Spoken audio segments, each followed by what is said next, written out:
যে আমলগুলো আছে শরীয়তের, সেই আমলগুলো যথাযথভাবে আমাদের পালন করতে হবে। আমাদেরকে নামাজগুলো কায়েম করতে হবে, রোজাগুলো রাখতে হবে, সত্য কথা বলতে হবে, মিথ্যাকে আমাদের উপেক্ষা করে চলতে হবে, হক পথে চলতে হবে, কোনো অন্যায় কাজ করা যাবে না। এই যে সমাজে চলছে মাদক সেবন, মাদক সেবন চলছে না? আপনার ইয়াবা, বাবা, মদ, বিয়া এগুলো চলছে, বিড়ি সিগারেট চলছে। কোন ভদ্র মানুষ, যারা ভদ্র মানুষ তারা কিন্তু আপনার সমাজে বসে একটা বিড়ি সিগারেটও টানে না, টানে না।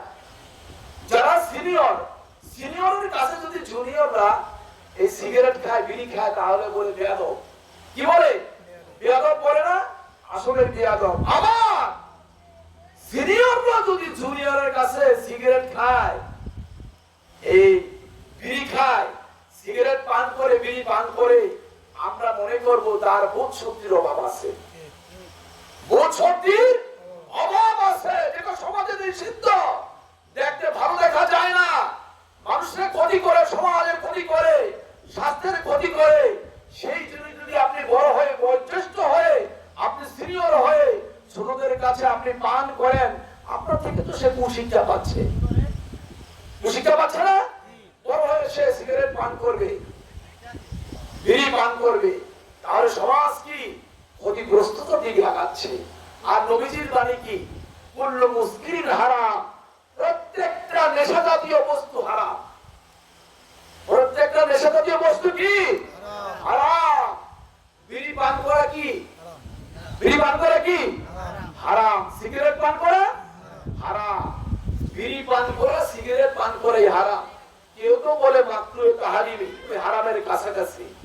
আর সেই জায়গায় যদি কেউ গাঁজা খায়, ইয়াবা খায়, মদ খায়, সেটা কি হারামের উপর আরো বড় হারাম না? হারামের উপরে আরো বড় হারাম। কথা বলে বাবার উপরে বাবা আছে, তাহলে হারামের উপরে হারাম আছে। সমাজের জন্য বাবা এই সমস্ত বিড়ি, সিগারেট, গাঁজা, ইয়াবা, বাবা, মদ, বিয়ার কোন ধরনের নেশা না চলে, সেক্ষেত্রে আমাদের সোচ্চার থাকতে হবে। কথাগুলো কে বলে এখানে?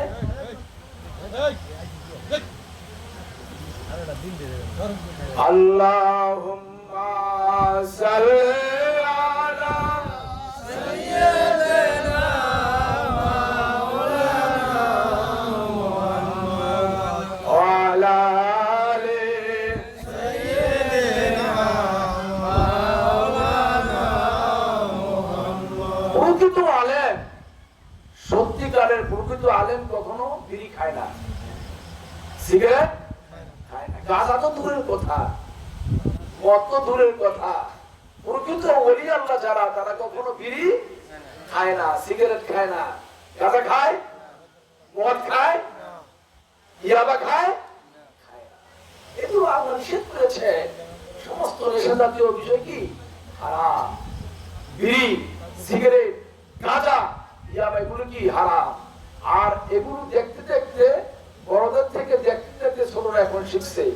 ছোটরা এখন এই সমাজটারে বিড়ি, সিগারেট খেয়ে, গাঁজা খেয়ে, ইয়াবা খেয়ে সমাজটাকে কলুষিত করে ফেলছে।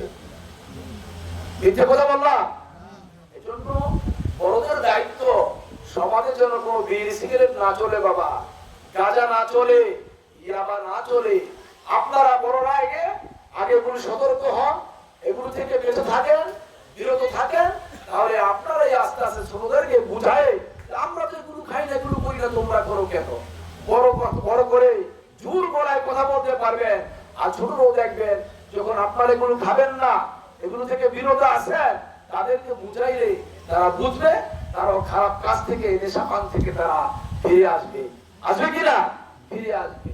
আপনি নিজেই যদি দোষ করেন, তাহলে অন্যের দোষটি বন্ধ করতে পারবেন? অন্যের দোষ বন্ধ করা যায় না।